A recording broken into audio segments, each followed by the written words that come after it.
Fala pessoal, meu nome é Xline e nesse podcast vamos falar sobre clonagem. Começamos o podcast com a seguinte indagação: você concorda com a seguinte afirmação, filho de peixe, peixinho é? É claro que filho de peixe, peixinho é, mas ele é um clone? E você é um clone de seu pai, de sua mãe? Durante a fecundação, você recebeu metade do número de cromossomos, 23 do seu pai e a outra metade da sua mãe, e surgiu você com 46 cromossomos. Por isso, não somos clones de nossos pais, podemos ser apenas parecidos. Clone significa ramo, e esse termo é utilizado tanto para células como para organismos. E clonagem é o desenvolvimento de uma cópia geneticamente idêntica de um indivíduo. Você já observou como se planta mandioca? Para plantar mandioca, os agricultores usam ramas, que são hastes de mandioca retiradas de um pé da colheita anterior. Estes originarão uma planta que será um clone da planta fornecedora do ramo. Você já ouviu falar em enxerto de planta? O enxerto é uma forma de clonagem induzida em vegetais onde são implantados brotos de plantas selecionadas em caules de outros vegetais. E você, sabe identificar a clonagem natural da induzida? Quando a natureza por si só faz cópias de si, a clonagem é dita natural. Ocorre sem a interferência do homem, como acontece com os seres originados a partir da reprodução assexuada sem a participação de gametas, como nas bactérias, a maioria dos protozoários, algumas leveduras, alguns vegetais, estrelas do mar, certos moluscos e crustáceos. Os gametas univitelinos, idênticos, também são clones naturais. Um clone não terá a mesma personalidade e habilidade do indivíduo original. Um clone de Beethoven, por exemplo, poderia não saber compor música. Isso significa que tudo aquilo que aprendemos não pode ser repassado para o clone. Apesar de alguns estudos recentes indicarem que as características dos seres vivos, inclusive as características psicológicas humanas, possam ser influenciadas pelos genes, não dispomos ainda de dados sobre essa influência. Todo clone é igual? Depende. Se não houver mutação, os indivíduos resultantes da clonagem terão o mesmo genotipo, mas durante a reprodução assexuada pode ocorrer alguma alteração do material genético, gerando um ser com patrimônio genético diferenciado. A clonagem induzida artificialmente é uma técnica da engenharia genética utilizada em vegetais e animais em laboratório, de forma artificial, baseada em um único patrimônio genético.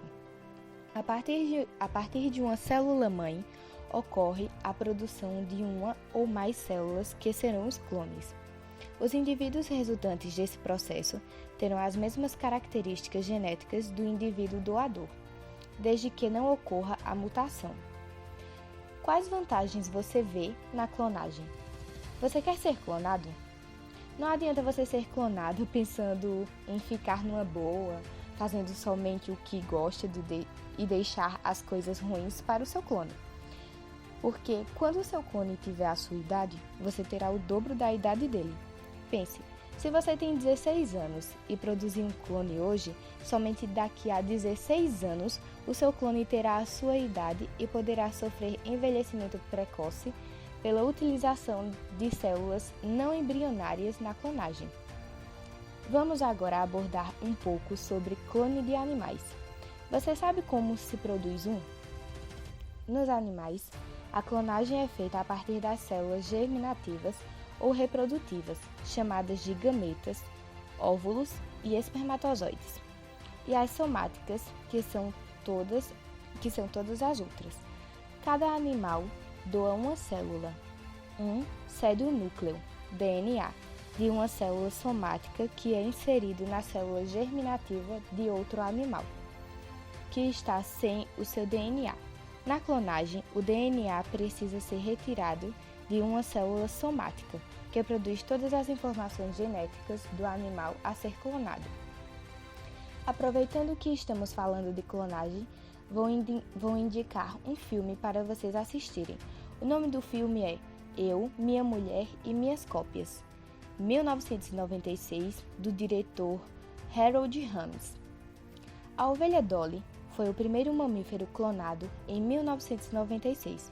A clonagem foi desenvolvida pelos cientistas da equipe do Instituto Roslin, na Escócia, liderada por Ian Wilmut, e o anúncio oficial foi feito em 1997, com a apresentação da ovelha Dolly, o primeiro clone de um mamífero adulto do mundo. Na criação da Dolly, eles utilizaram as células da glândula mamária de um animal adulto de 6 anos de idade. Coletaram o ovocitos, células que dão origem ao óvulo, de uma ovelha adulta. Retiraram seu núcleo e substituíram pelo núcleo célula mamária, que possui toda a informação genética da ovelha original. Utilizando impulsos elétricos, a célula foi reativada e começou a se dividir até formar um embrião, que foi implantado no útero de uma fêmea. Aparentemente, o processo de clonagem parece ser simples, mas foram realizadas várias tentativas e muitas deram errado. Até chegar ao nascimento da Dolly, os cientistas fundiram 836 núcleos. Em todas as fases do processo, houve perdas enormes. Das 156 células implantadas, apenas 21 se desenvolveram. Só 8 ovelhas nasceram, destas, apenas uma era resultado da célula adulta. A ovelha Dolly foi sacrificada com 6 anos de idade, em 14 de fevereiro de 2003.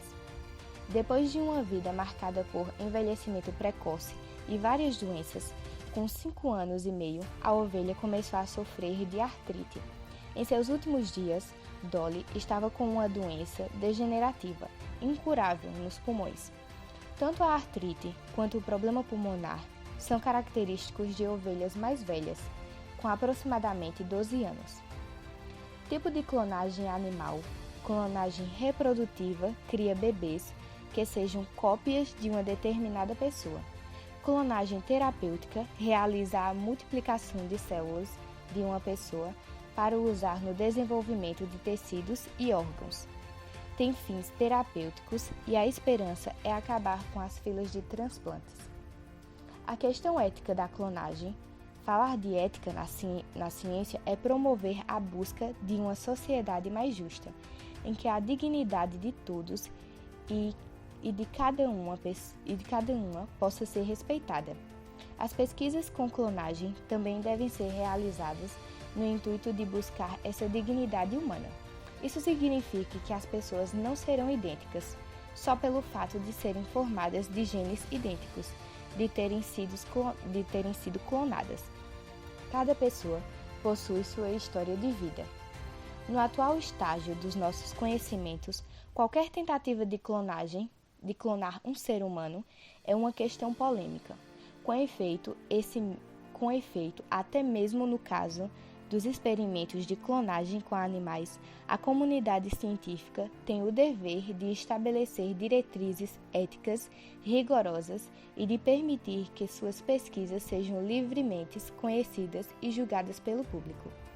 Finalizamos aqui nosso podcast sobre clonagem. Obrigado a todos que escutaram até aqui.